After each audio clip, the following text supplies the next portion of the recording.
Muito bem-vindos a mais um Travel Tech Talks. Dessa vez a gente está com Anderson Buzzi. Vamos já já saber quem que é esse cara, da sua grande experiência, por onde ele teve, aonde ele está. E vamos falar muito sobre time de tecnologia, vamos falar sobre IA e muito da visão do Anderson Buzzi sobre o que está acontecendo e o que ele acha que vai acontecer. Então, agradecer mais uma vez a vocês aí que estão assistindo e que vão assistir e ao Buzzi, próprio Buzzi. A gente já trabalhou juntos, eu como produtos, ele como tecnologia. A gente não brigou, incrivelmente. Tem muita gente que conta, né, sobre briga entre produto e tecnologia. Briga num bom sentido, mas a Sim. gente trabalhou muito bem juntos e foi um ótimo período. Então, Buzi, primeiro, obrigado, seja muito bem-vindo. E quem é Buzi? Me conta um pouco da tua história, conte-nos um pouco da tua história e experiência. Legal, Ale. Obrigado aí pelo convite, né, para participar desse talk.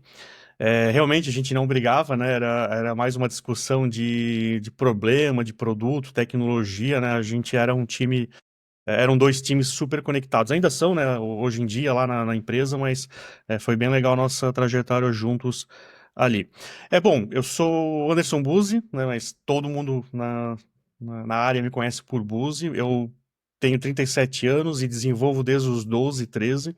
Então era o meu hobby, né, quando eu era pequeno, né, mais ou menos, né, e eu sempre soube que eu queria ser desenvolvedor. Então, assim que eu entrei no mercado de trabalho, né, eu iniciei a faculdade de Ciência da Computação aqui na FURB, sou formado ali, e eu já sabia que eu queria entrar nessa área. Então, eu entrei na época na Banner, lá em 2005, uma software house aqui da região de Blumenau, né, tem filiais aí no Brasil inteiro.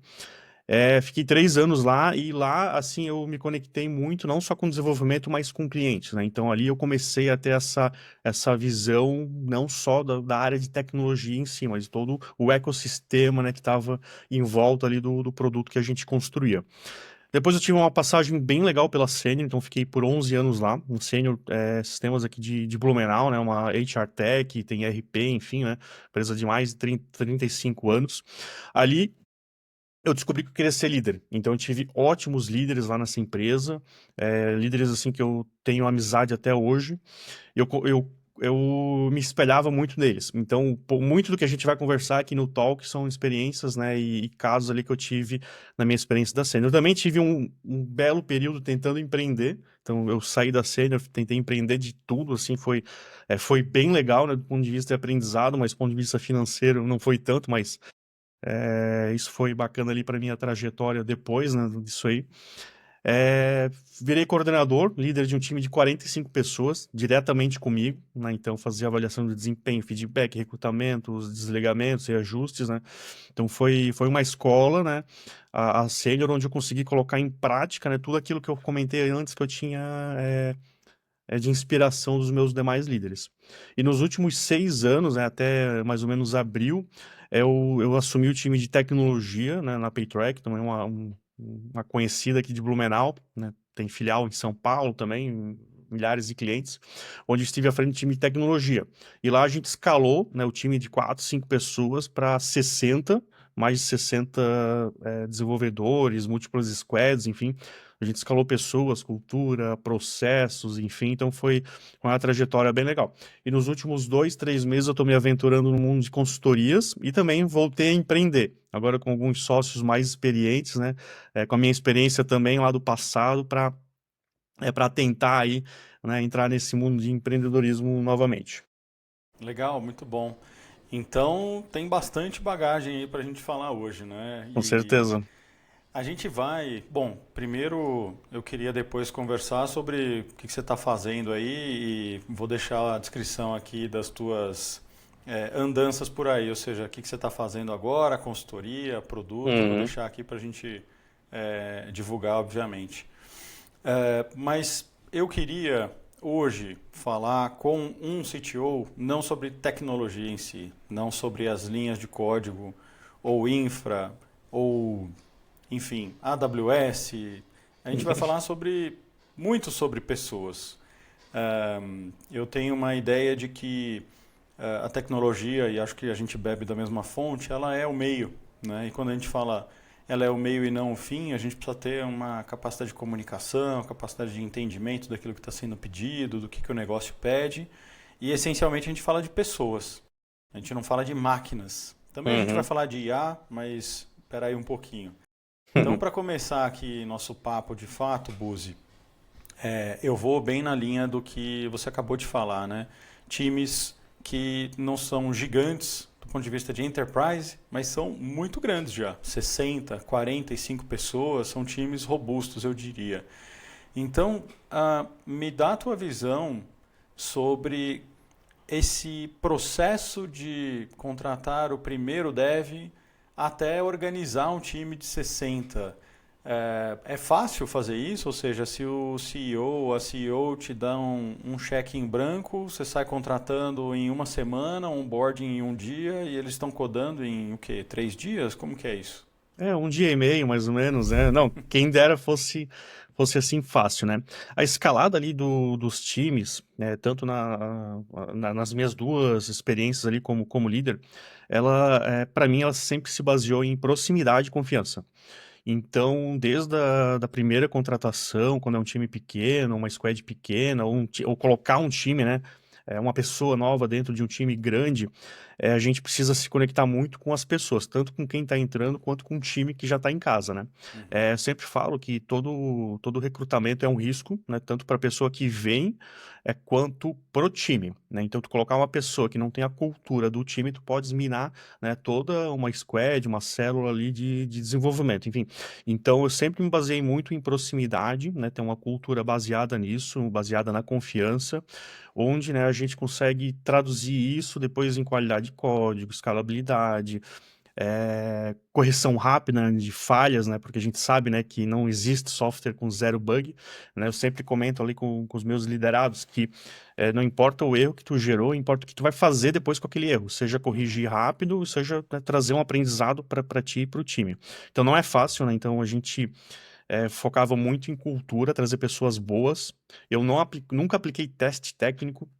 Então é um negócio que eu até escrevi no meu LinkedIn, né? Não tem essa de mandar dois, três páginas de um hipotético problema para a pessoa resolver ou fazer live em code, tá? Uhum. Eu não acredito nisso, porque por alguns motivos, né?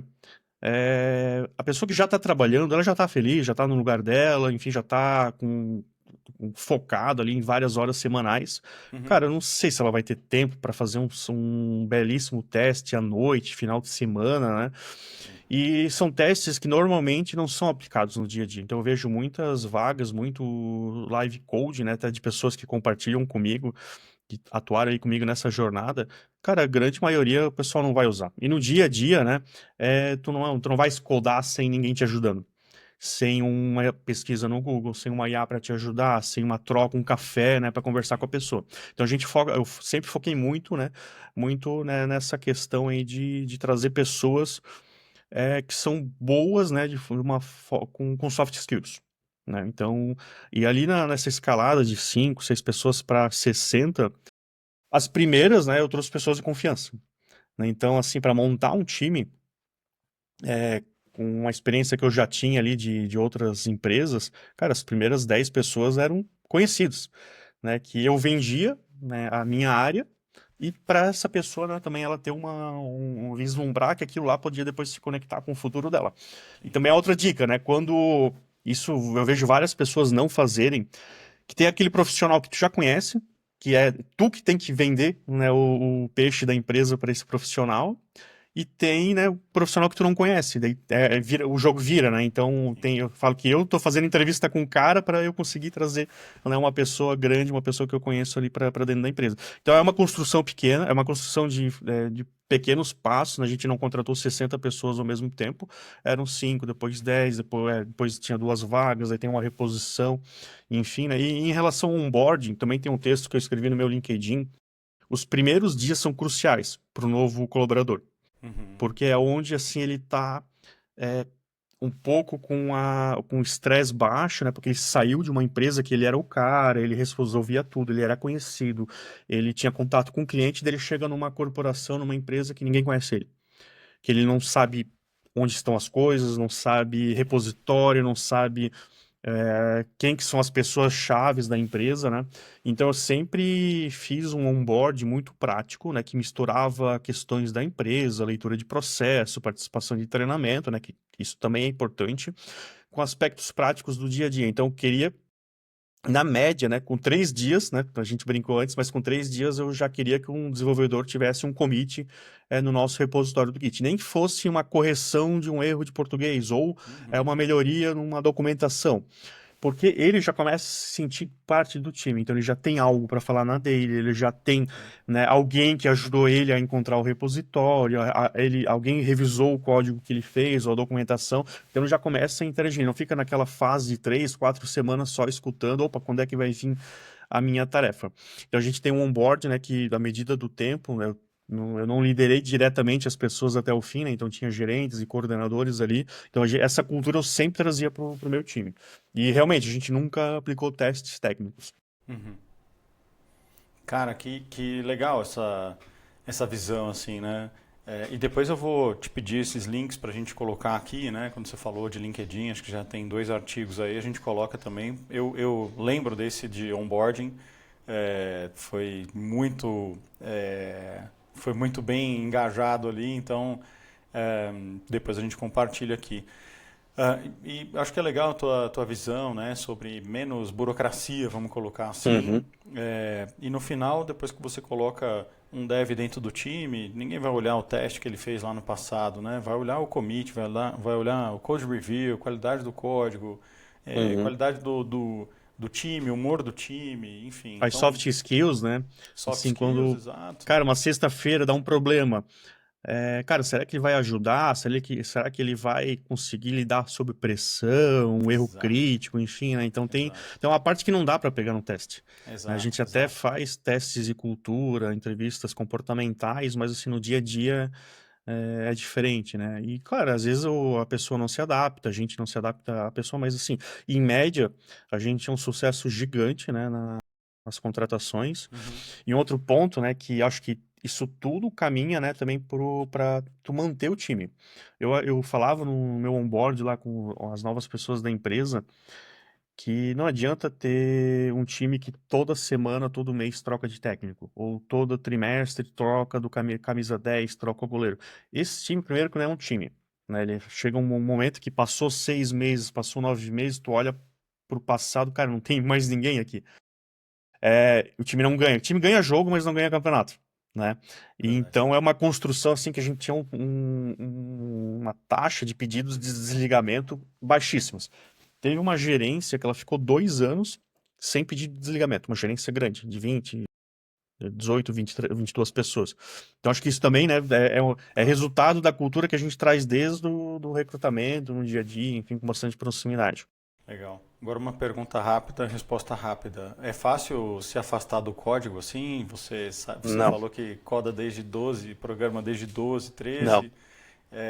Você tem que se afastar um pouco para conseguir liderar, né? Gestão de pessoas toma tempo. É fácil? Não, é muito difícil, né? Porque normalmente, né, as pessoas que vão tomando cargo de liderança, a resposta rápida é não, tá? Mas deixa eu complementar.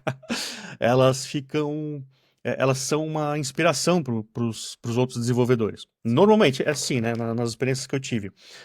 E sendo uma inspiração, é normal que as pessoas vão te pedir conselho, pedir ajuda, mostrar um código, enfim, né? E eu sou da opinião também que o líder, seja o nível que ele tem que ter um mínimo de conhecimento técnico para que ele consiga discutir um pouco com o pessoal e também para saber, né, se está sendo enrolado, se não está, e também conseguir entrar numa discussão e dar aquela ideia idiota que muitas vezes, né, vai fazer o time pensar melhor. E assim, ó, e não tem como se tu não continua conhecendo um pouco do técnico. Sendo bem sincero, assim, eu nunca fui um desenvolvedor nota 10 com estrela, um arquiteto, assim, super bom. Uhum. Mas, assim, eu acho que as minhas soft skills, elas ajudaram, né, a ter esse comprometimento, essa confiança aí com o time. É um ponto também que tu não precisa conhecer tudo, tu não precisa, pô, saiu uma versão nova, agora tem React, cara, não, tu tem que saber o beabá, né, enfim, né, e claro, a tua linguagem mãe, né, a minha no caso é PHP, Delphi, Java, né, as linguagens que eu eu levo aí com bastante conhecimento, tu nunca vai esquecer, tu nunca vai deixar, né? Enfim, banco de dados também, então eu sempre curti ter um contato técnico ainda. E isso me ajuda muito hoje, né, na minha consultoria e nos meus empreendimentos. Falando de cultura, você falou algumas vezes aí sobre cultura, enfim, tua proximidade, Uhum. sempre engajado, além de ser uma referência técnica, mas nesse caminho entre os primeiros devs, a primeira squad e um time de 45, 60 ou até mais, a cultura do time é muito importante. A cultura da empresa, o ambiente da empresa, junto ao time de tecnologia é muito importante, né? Principalmente em empresas que são de base tecnológica, ou seja, tem um produto, ou SaaS, ou enfim, dependem das entregas de tecnologia, né? Então, vamos chamar nos bastidores aí, da expansão, ou do crescimento e da gestão, como que, não é uma receita de bolo, mas como que você mantém essa cultura? Primeiro implementa, cultiva e mantém essa cultura num time que está crescendo, ou num time que está se moldando e evoluindo ao mesmo tempo, né? Uhum. Tem dificuldades ou é muito simples? O que você tem para falar? Sim, eu vou sendo bem sério, eu acho simples, tá? Eu não sei se é pelo meu jeito aí de ser naturalmente próximo ali com todos do time, mas tem que manter essa proximidade. Eu já tive pessoas que vieram de outras empresas. Cara, eu ia pro café, trocava uma ideia com a pessoa, perguntava alguma coisa que eu lembrava da entrevista, pô, teu TCC, enfim, teu empreendimento, ou, cara, qualquer coisa, né? E isso, cara, parece uma besteira, mas já gera, né, um sentimento, cara, ele é diretor, mas ele tá falando comigo. E teve um cara que ele sentou na minha mesa e falou, cara, na outra empresa eu não podia sentar na mesa do diretor. Então, até uma quebra de paradigma, né? Então, quando as pessoas veem que tem essa proximidade entre áreas, né? Não era só na minha área, o pessoal consegue, também começa a levar isso no seu dia a dia. Então, é um coleguinha que já ajuda melhor a outra squad, já lida melhor com suporte, porque o exemplo, né, tem que vir de cima. Então, se ele vê que o diretor dele é um cara que não é próximo a ninguém, é um cara casca grossa, um cara que não é humilde, enfim, não recebe bem as pessoas, coisas simples, né, que para mim são simples. Ele vai levar isso para frente, porque, cara, se o cara que eu me inspiro é assim, É. vou seguir desse jeito. É o modelo que eu acredito. Não tem certo, não tem errado, tem equipes de sucesso com todos os jeitos, né, de liderança, mas, cara, é algo que eu acredito e dá certo, tá? Eu já vi dar certo. Ninguém me Não, contou, né? Eu vi. é isso que eu ia falar. Eu vi dar certo, então Aham. estou carimbando aqui, assinando embaixo. E Legal, é obrigado. muito bacana, assim, quando você vê um time não só performático no ponto de vista de quantidade e qualidade, mas também engajado e um time que lida bem com os desafios, né? Tem muito glamour, né? Quando a gente fala de tecnologia, engenharia de software, uau, que legal, mas tem uma pressão muito grande. Então, Tem. eu vi dar certo isso que o Buzi está falando, não por um acaso convidei, ele aceitou a falar aqui, mas funciona. E acho que é isso. Quando você fala que é fácil, não é desdenhando, mas você tem um jeito que, de novo, cultiva isso de uma maneira muito fácil, né? Eu tenho uma frase que muita gente acha que desenvolvedor, programador ou times de tecnologia são tímidos, né? Ah, o pessoal não fala muito. Na verdade, eles falam muito. As festas, churrascos, enfim, Meu são as Deus. mais bagunça possíveis. E eu acho que, por uma questão de design organizacional, a gente isola esses times. E parte da conversa aqui, na verdade, 90% da conversa é sobre pessoas, sobre cultura, sobre gestão de time, de pessoas, enfim. Então, fica uma linha sublinhada para você que está ouvindo e que acha que os desenvolvedores são tímidos, não são. Vai lá conversar ou vai tomar uma cerveja, vai num churrasco e tem muita informação ali. E eu gosto muito do contexto de levar o desenvolvedor ou programador ou partes do time técnico a falar diretamente com o cliente. Porque a gente sempre tem um meio de campo que tenta facilitar, às vezes ele omite, não por uma culpa, mas sim por uma prática, informações muito valiosas e que os desenvolvedores, programadores são muito capazes de traduzir aquilo. Então, de novo, vamos controladamente, com responsabilidade, expor esses times para o mercado, para o negócio, né? Ou seja, Uhum. essa cultura também é muito importante para para impactar diretamente na entrega, né? Na Legal, qualidade da expor entrega. em outras áreas, né? Desde, cara, leva um dev para apresentar arquitetura para um Exato. possível cliente, nem que ele não vai falar nada, mas assim, ele já tá ali, já escuta, já aprende, né? Vai Exato. visitar um cliente próximo, leva ele junto, né? Então, eu cresci muito dessa forma, né? Uhum. Cara, indo para cliente, né? Tendo reuniões, enfim. E até quando tu falasse assim, design organizacional, tem um fato curioso que a gente sentava, né? A gente teve mais um andar, né? A gente duplicou a nossa estrutura física Uhum. e o comercial ficou numa ponta e o desenvolvimento no outro, e o marketing dava mais ou menos ali no meio, né? E algumas pessoas que vinham visitar a empresa falavam, cara, o comercial do lado de tecnologia, que coisa estranha, né? Mas assim, eram duas áreas que se davam super bem. E começava Legal. de cima, tá? Eu com o diretor, a gente Legal. se dava super bem. E isso, cara, traduzia numa reunião, numa proximidade, às vezes num favor corporativo, né? Que, cara, tamo junto, tamo no mesmo barco. Boa, muito bom. Bom, as perguntas acho que estavam muito fáceis, né? Você mesmo falou que é fácil. Agora eu queria dar uma dificultada aí. A gente está hoje num movimento muito importante nas organizações que vamos chamar de IA. Na Uhum, verdade, tem muita novidade sobre IA. A cada semana uma Big Tech lança alguma coisa, ou empresas grandes, não necessariamente Big Techs, lançam ferramentas, copilotos, facilitadores que envolvem IA. E dentro do cenário de desenvolvimento, gestão e engenharia de software não é diferente. A gente tem uhum. N ferramentas que são, na verdade, impulsionadores, otimizadores dos programadores, enfim, que pretendem aumentar essa produtividade, né? Quando a gente fala de cultura, novidade, tem um medo, mas vou ou não ser substituído. Isso não só em Uhum. desenvolvimento, né? De maneira geral, postos de trabalho vão ser ou não impactados, essa é a grande dúvida. Mas especificamente, Buzi, como que você está enxergando esse movimento, esse impacto de IA nos times e nas estruturas de engenharia de software, né? Estão ajudando de fato, estão automatizando, a gente pode confiar 100% num cursor.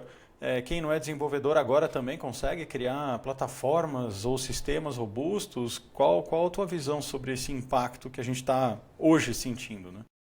Legal. Cara, eu sempre tem, acho que duas vertentes, né? Tem as ferramentas de IA para código, né? Gerar código, enfim. E tem as outras ferramentas, fazer ata de reunião, resumir e-mail, enfim, né?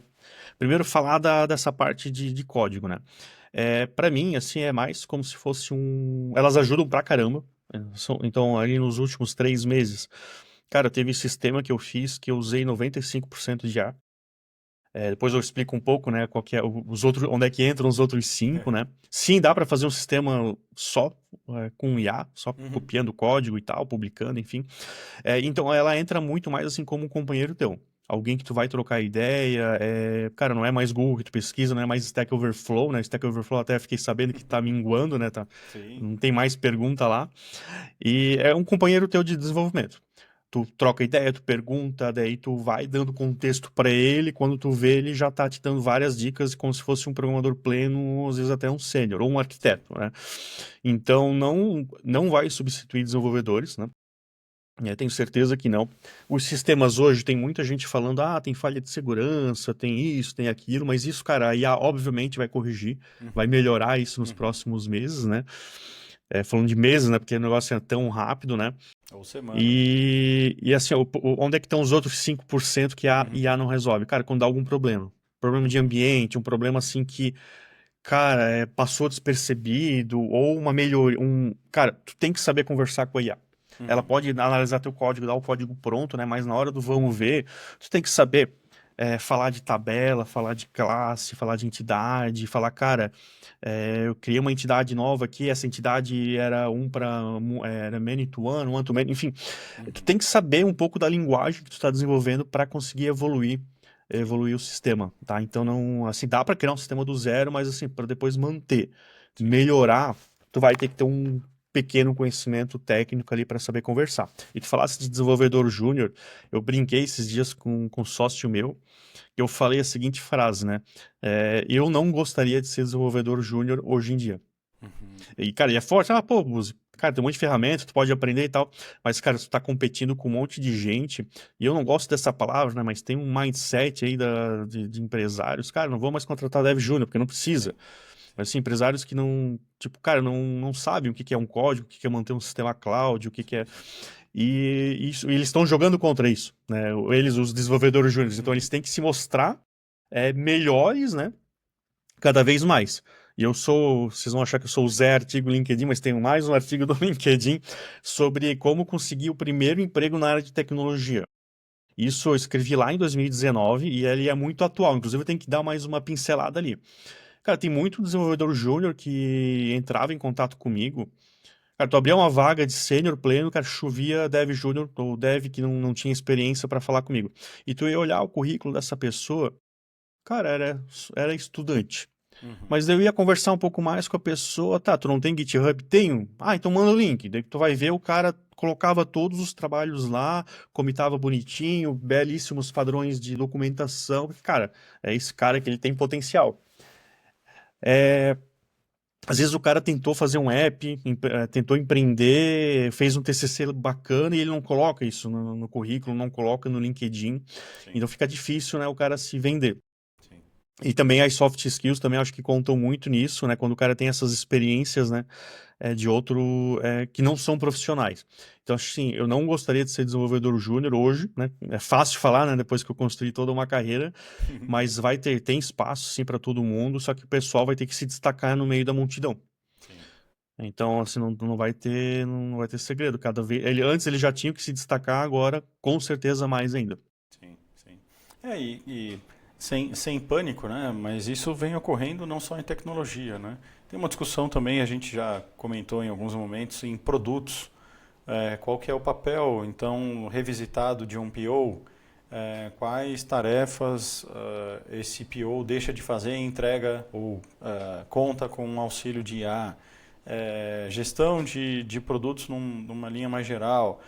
Times comerciais, questão de SDR ou automações, como que a gente faz isso de maneira facilitada, né? Então, a questão aqui é muito sobre quais são os novos papéis, né? Eu falo bastante sobre isso, assim, IA já está mudando drasticamente como a gente trabalha, nos vários níveis. Obviamente que os níveis de entrada que são os mais suscetíveis ali a terem tarefas substituídas ou entregues por IA, né? Mas muito rápido aqui, a informação que eu vou passar aqui ela é datada, né? Porque eu vou falar e isso aqui está sendo gravado, daqui 3 semanas já ficou velho, né? Mas no nosso evento, o Travel Tech Hub Day, a gente vai ter uma pessoa, um super head de Venture Capital, falando sobre a tese de investimento em IA. Ou seja, hoje tudo é IA, as empresas querem investir em IA, querem falar sobre maior produtividade, mas qual é o custo de IA? Isso ainda não é certo. Porque a gente fala sobre tokens, sobre testes, mas quanto que vai ser minha fatura de OpenAI? Quanto vai ser minha fatura do LLM? Quanto vai ser minha fatura do Cursor, do Windsurf? Porque tem fatura, né? Hoje a gente olha muito para a AWS, o GCP, que é a grande fatura, mas a gente está contratando ferramentas que têm custos embutidos ou custos secundários que alguém vai olhar, vai testar, vai gostar, mas não, é muito caro para mim, eu prefiro realmente voltar para trás. Então, a gente está aprendendo fazendo, a gente está aprendendo investindo, assinando cheque, e é um aprendizado, não deixa de ser. Mas não é que não tem mais volta ou que vai ser realmente tudo operado por IA. Não, a gente ainda tem muita incerteza e muito mais do que certeza, né? Uhum, com certeza. E até tudo são ciclos, né? Eu lembro quando eu entrei no mercado de trabalho, 2005, 2006, falava muito do GeneXus, de ferramentas que constroem sistemas só arrastando e soltando. E realmente, cara, até a Banner tem uma tecnologia que tu consegue desenvolver o sistema. Lá em 2005, tu conseguia desenvolver sem meter a mão em linha de código. Sim, O pessoal falava, cara, não vai mais ter dev júnior, não vai ter mais estágio, né? sim. E realmente, assim, Era o que a galera falava, e certamente, se puxar lá para 95, 96, certamente acontecia algumas coisas que o pessoal não falava. Mas, cara, tudo é um ciclo, né? Então eu acredito que a IA, ela não vai. Cara, ela tá aí para ficar, né? Ela não, e ela vai estar mais no nosso dia a dia. Só que isso que tu falou é muito interessante. Até tu falasse de AWS, cara, se tu não souber usar, a tua conta fica gigante de um mês pro outro. E quem vai saber usar é um ser humano, né?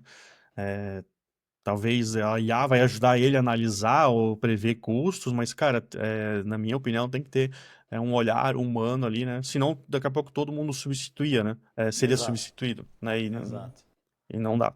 Mas assim, eu tô ansioso pelos próximos anos aí para ver como é que vai, né? Como é que esse mercado vai estar. A gente vai ter um monte de sistema 100% construído em IA. Uhum. Será que esse sistema vai durar, não vai durar? Será que vai ter segurança, não vai? Então, eu tô bem curioso, né, pro pós, né, boom, né, esse hype aí que tá dando.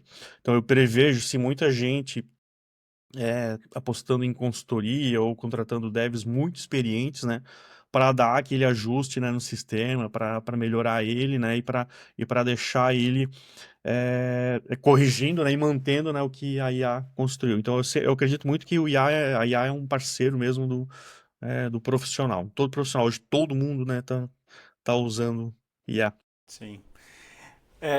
Vou pegar a carona para a gente fazer um fechamento aqui, talvez uma última pergunta. A gente ficaria aqui horas falando, né? Mas para deixar o vídeo interessante e não fazer ninguém dormir, apesar de parecer uma aula, eu queria ouvir, Buzi. É difícil, né? Exercício de futurismo puro aqui, e até porque a gente está no meio de uma evolução e revolução, mas nisso tudo que a gente falou, né? Então, a gente falou de pessoas, a gente falou de escalar time, a gente falou de contratação, a gente falou de cultura, a gente está falando de novas ferramentas que a gente está aprendendo a usar ainda, então não tem cartilha, né, de estou implementando aqui uma IA que faz 10 anos que estão usando. Não, eu estou usando à medida em que um outro cara lá nos Estados Unidos também está usando Sim. na mesma página. Então a gente está vivendo essa revolução. Uma novidade muito grande, né? Times devem estar sendo reformatados ou revisitados, enfim, mas de agora em diante, o que, que a gente pode imaginar? Aqui é um exercício, de novo, de futurismo, mas com pautas pautado pela realidade, né? Mas com base na tua experiência e em tudo que a gente está vivendo, o que, que você tem de visão de futuro e também até de conselhos, não só para o Dev Júnior que a gente falou, Uhum. mas para líderes, para CTOs, para programadores, para você realmente é, explicar um pouco do que está acontecendo e por que ou o que eles têm que tomar de ação, né? Então, de novo, visão de futuro com base na tua experiência e alguns conselhos aí para essa galera que tá na linha de frente. Legal. Começando pelos conselhos, né? Eu vi vários desenvolvedores que adoram codificar, que assim, o passatempo deles é meter a mão no código e fazer eu até brinco que eles são artesãos de software, né? Eles gostam, né, de fazer software raiz. Eu vi muitos deles que não, cara, não vou usar IA porque, cara, eu gosto de ter o meu código. Mas, cara, assim, tu vai ter que aprender, tu vai ter que conviver. Então, a dica que eu dou, não se apaixone pelo código. Isso para desde que eu tentei empreender, enfim, o cara se apaixonava pelo produto, se apaixonava muito pelo código, né, e não pensava em todo o resto, né? A parte de codificar é uma das partes, né, de uma empresa de sucesso. Tem toda uma máquina que gira, né? E se ela gira, tu tem que ser o mais performático, o mais produtivo possível. Então, tu não vai ser substituído pela IA, né? Tem uma frase aí meio que pronta de LinkedIn, né? Tu vai ser substituído por pessoas que usam um IA melhor do que você. Sim. Então, acho que é bem isso. O pessoal vai ter que se acostumar a fazer isso. E até um lance de produtividade, né? Esse nada assim é usado 100% da noite pro dia. Então, foi uma construção. O Copilot já existe há um tempo, o ChatGPT existe há muito tempo, né? Eu mesmo fui tentar resgatar o meu primeiro histórico ali com o ChatGPT, cara, mais 2 anos atrás. Então, as pessoas foram, né, tendo uma curva, né, de aprendizado, né, de uso. E, cara, para tu medir a produtividade antes e depois, já não dá mais. Sim. Então, assim, um negócio bem interessante que eu tava esses dias refletindo numa empresa aí que eu tava dando consultoria, porque muita gente quer ver os números, né, antes e depois, mas, cara, perdemos, né? Foi sendo usado, então já é, cara, tem que conviver com isso e usar da melhor forma. Isso para todos os profissionais. Então, um SDR, cara, vai ter que usar a ferramenta para te apoiar. Uhum. Um vendedor, né? Um CS, enfim, né? Então, seria. Qual que era a outra pergunta que eu acabei esquecendo? Comecei pela última e. Não, na verdade, conselhos e também tua visão de futuro, o que que vai Ah, bom, acontecer boa. nesse curto Boa prazo, visão né? de Não é futuro. 5 anos, Cara, acho é o que que está falar de acontecendo. longo prazo é coragem, né? Mas assim, é curto e médio prazo. Até tá acontecendo hoje, né? Em alguma Uhum. empresa, cara, testes muito rápidos. MVP sem tu ter que É. parar o time de engenharia. Cara, fazer uma landing page não, mas fazer um produto, né? Um MVPzão Uhum. e colocar para testar. Opa, validou, cara, agora vamos produzir isso aí da melhor forma possível, com a ajuda de IA. Sim. Então é um negócio que está acontecendo e cada vez mais as pessoas vão fazer. Tem duas empresas que eu dou consultoria que eles já têm uma base relativamente grande de clientes, né? Tem uma que é B2C que tem mais de 15 mil alunos, que eles não têm desenvolvedor no time. Não tem. Não tem, cara. Eles construíram ali e foram puxando, daí terceirizaram uma pequena parte. Cara, é um negócio assim surreal. Uhum. Então eu prevejo assim, que vai ter muito negócio novo sendo criado, sendo testado, sendo pivotado, né, de uma forma muito, muito mais rápida e barata, Sim. né? E usar os engenheiros, né, da melhor forma possível e quando o negócio já está o mais certo possível, né, para que eles consigam ser o mais produtivos. Boa. Excelente. Buzi, queria mais uma vez agradecer. A brincadeira é séria, é praticamente uma aula aqui que poderia gerar certificado. Acho que também tem muito assunto que a gente está falando hoje que daqui 5 semanas, 8 semanas já fica mais, vou dizer assim, desatualizado entre aspas, porque a velocidade das coisas estão aumentando, está aumentando de novo a cada semana, a cada ciclo. Mas queria te agradecer muito, assim, pelo teu compartilhamento da experiência. Apesar de pouquíssimos minutos, né, pouquíssimo tempo aqui, nem 40 minutos, mas é uma riqueza muito, muito importante de detalhes para quem está ouvindo a gente, né, para de alguma forma, às vezes até acalmar um pouco, né, tem muita efervescência agora no mercado acontecendo, né, muita novidade, enfim, mas de novo em nome de todo mundo que está ouvindo e da comunidade especialmente do Travel Tech Hub, queria te agradecer mais uma vez. Eu que agradeço esse convite, né? Adoro falar sobre pessoas, sobre liderança. E foi muito bom. Que bom que você gostou, né? Espero que o pessoal aí de casa que esteja assistindo também tenha gostado. Sem dúvida, a gente vai deixar os links todos do Buzi, de todo o LinkedIn dele, a gente vai deixar aqui, vai catalogar, enfim, tem muita coisa legal ali, sem nenhuma brincadeira. Também as referências aí, tanto de consultoria quanto de produto que você está desenvolvendo, nenhuma dúvida que vai ser sucesso. Então, obrigado, Buzi, obrigado a todo mundo que ouviu ou assistiu mais um Travel Tech Talk e a gente se vê por aí. Um grande abraço. Obrigado, Buzi, abraço. Valeu, abraço, obrigado.